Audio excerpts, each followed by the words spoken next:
Buenas tardes, bienvenidos a la entrevista. Los saluda Alberto Pinillos y estamos ya listos para empezar esta nueva edición correspondiente a hoy lunes 7 de noviembre, siempre en vivo por la señal digital HE 3.1 y por el fanpage Viviupao TV. Empezamos esta semana en la entrevista conversando de un tema que es de suma importancia, que está vinculado con la vida cotidiana. En los últimos meses se han incrementado denuncias que han generado mucha preocupación en la sociedad respecto al incremento de casos de violencia escolar, más conocido como el bullying escolar, el acoso escolar.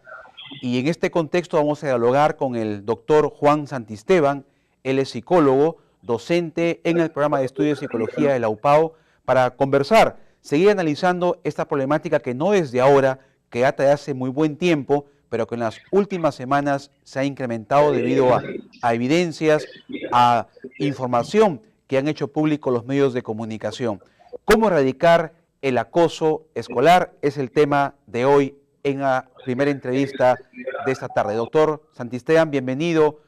Muy buenas tardes.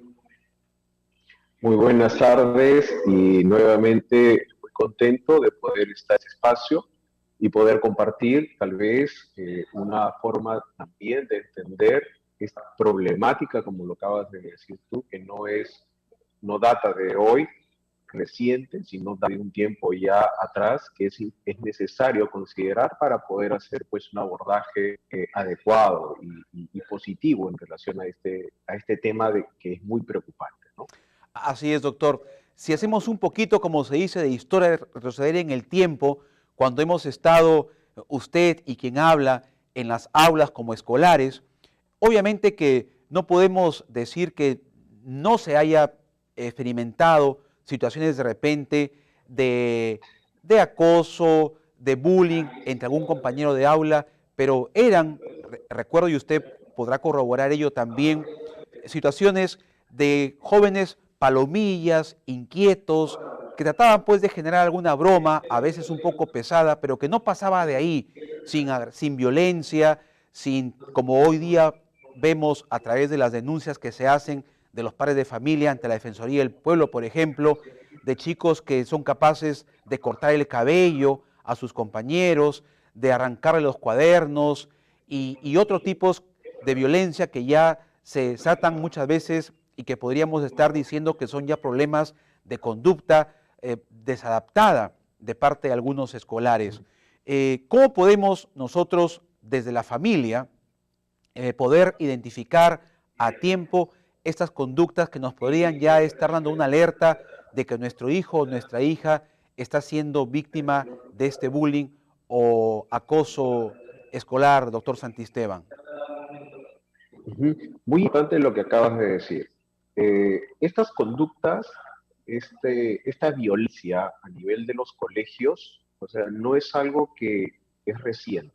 Data desde tiempos muy remotos, desde la historia propia del hombre, ¿no? El hombre sobre este nivel de respuesta, tal vez en algunos contextos, interacciona en menor intensidad. Ahora, el problema de la violencia escolar, pues, es una problemática, diríamos, multicausal.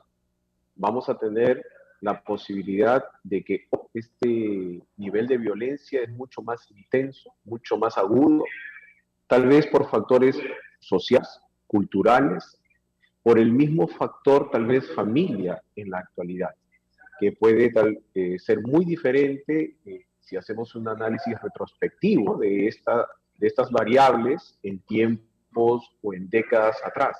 Ahora, siempre, no solamente detrás de este sujeto, de este adolescente violentador, acosador, está solamente esta conducta, ¿no? Detrás de él también, en ese sentido, podemos identificar, por ejemplo, un contexto específico.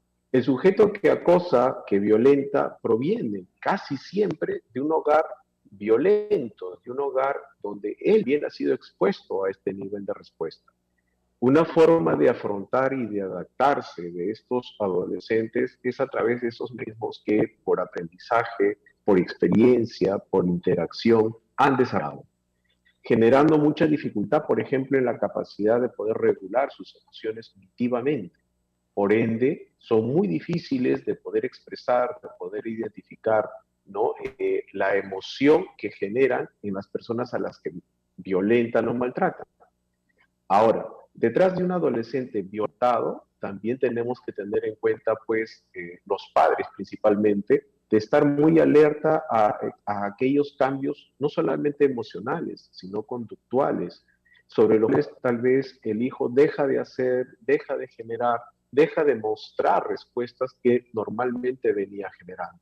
Se retrae, exacto, tiene respuestas de temor, por ejemplo, al proceso de adaptar, de interactuar, por ejemplo, en el contexto educativo, con pares, tal vez se muestra retraído, tal vez comienza a bajar su rendimiento, su comportamiento, repito, puede ser de una persona que se tiende a aislar, puede mostrarse muy hábil. Entonces, en ese sentido, estos adolescentes ya nos están diciendo. Normalmente el adolescente es no solamente el violentador, sino el violentado. Tienen esa dificultad y esa dificultad en la comunicación con sus padres. Es ahí el rol del padre de un agente de constante observación. Observación en el sentido de interactuar con el hijo.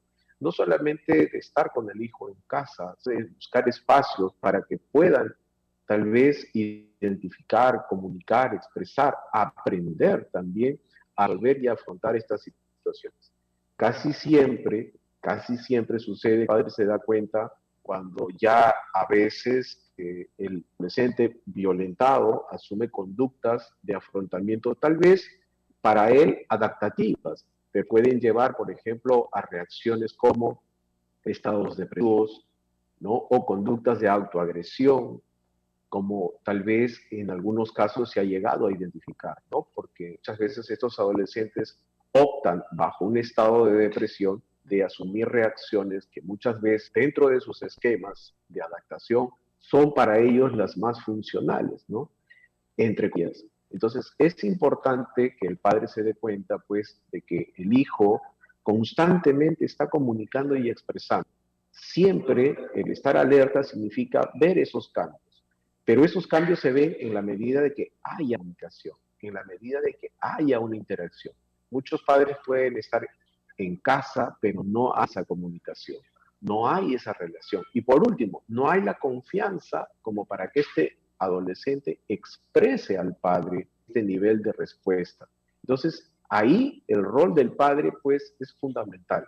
No necesariamente como el único agente, porque en ese contexto que acabo de decir, de que esta problemática es muy importante traerla todas las veces que podamos a los medios para que pueda entenderse de que así como esto no es una situación reciente, también tenemos que hacer mención, por ejemplo, a que hay mecanismos que ya están establecidos como para que puedan estructurarse formas efectivas, eficaces, eficientes de abordar esta problemática. Ahora, Esta ley, por sí, ejemplo, antes de sí, ello, doctor, quería para conversar más adelante sobre esto de las normas que el Estado ha ajá, tratado de implementar, me gustaría comentarle qué tan recomendable es, a veces muchos padres le dicen, si te fastidia tu compañero de esta manera, entonces tú agrédelo, tírale un puñete, una patada, defiéndete, demuestra que eres un hombre valiente y nunca más te van a molestar.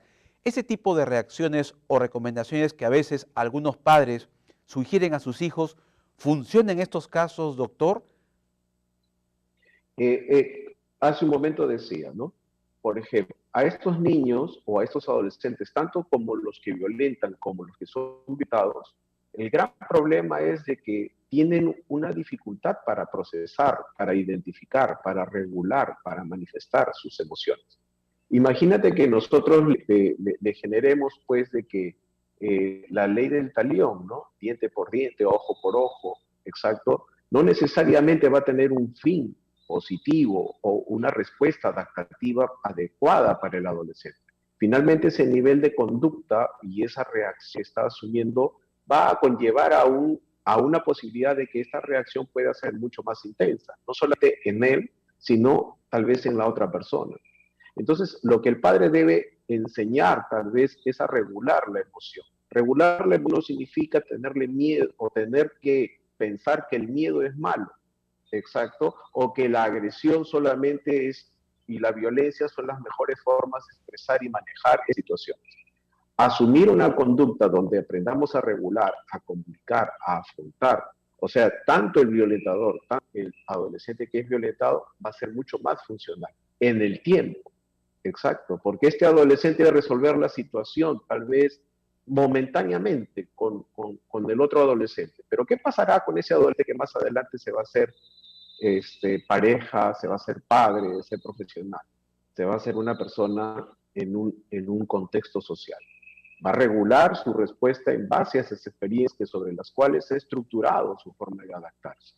Entonces, lo más adecuado es justamente eso, ayudarle a que él pueda afrontar, porque es ahí donde también, digo, no solamente el violentador, sino el sujeto violentado debe asumir esa orientación especializada, porque lógicamente lo otro puede ser mucho más intuitivo, más empírico, pero que no necesariamente va a generar una respuesta funcional adaptativa, no solamente en el momento, sino a un proceso de construcción de personalidad y de adaptación a otras etapas y los contextos, ¿no? Esa sería tal vez una gran posibilidad a tener o algo a tener en cuenta, ¿no? En relación a lo Ahora, que doctor, ¿qué, ¿cómo debe de actuar un padre o cuáles son esos síntomas o esas evidencias que puede mostrar un niño o una niña o adolescente que posiblemente esté siendo víctima de bullying en la escuela? ¿Cuáles son esos primeros indicios para que un padre tenga que estar atento y decir algo está fallando, algo está pasando en la vida de mi hijo, de mi hija que no me quiere decir, pero noto en esta conducta algo distinto, nada propio en ella? ¿Cuáles son esos indicadores que nos podrían ya dar una alerta a que algo está pasando en la vida de este adolescente o esta niña o niño? Claro, en primer lugar hay que tener en cuenta algo que yo siempre también recomiendo, ¿no? A veces el sistema nervioso, el cuerpo humano es tan inteligente que a veces la persona no necesariamente te lo tiene que decir de manera verbal, va a expresar a nivel de algunos indicadores, ¿no? Entonces el sistema nervioso expresa tal vez esa preocupación, ese miedo, esa ansiedad, por ejemplo, en alteraciones del sueño, que es lo más básico.